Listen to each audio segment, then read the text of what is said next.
Okay, today I want to do a quick video to show everyone out there who doesn't know how this operates, how an AR-15 trigger group works.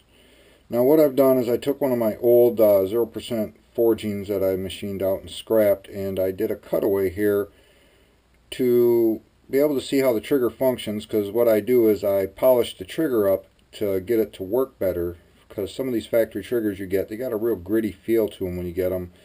And if you look at them, you'll see the tooling marks on them, the machining marks, and you can understand why they don't have a real smooth finish on them.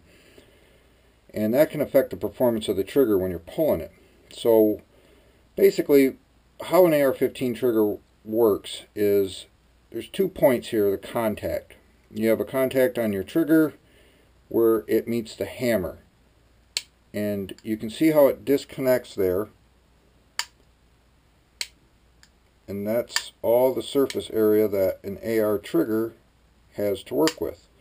And when you're polishing these, you got to be real careful. You don't want to take too much off, or else you can damage the trigger and then it's not going to want to work properly. But the main purpose is just to show how it does work. So starting from this position, the trigger comes back, and if you got your finger on the trigger, it's going to hit the disconnect.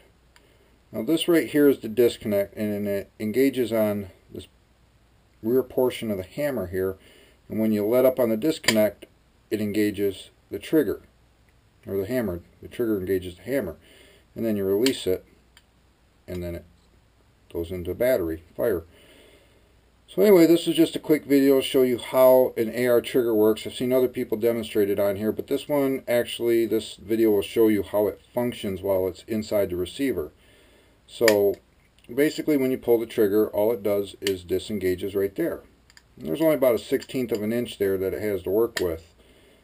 And what I've just, like I said, I've been polishing them up, getting them to function better, because now they're a lot smoother after you get done. I just use a polishing stone on them. I don't use sandpaper or files or anything. I just use a really fine polishing stone. I think it's 3000 grit. But that's basically how an AR trigger works. There's your disconnector, which engages it first, and then it engages the hammer. So for anyone out there that's ever been curious about how one of these operates and wants to see it actually function inside the weapon, that's the main purpose of this video. So for anyone out there that's ever been curious about this, I hope it's helpful.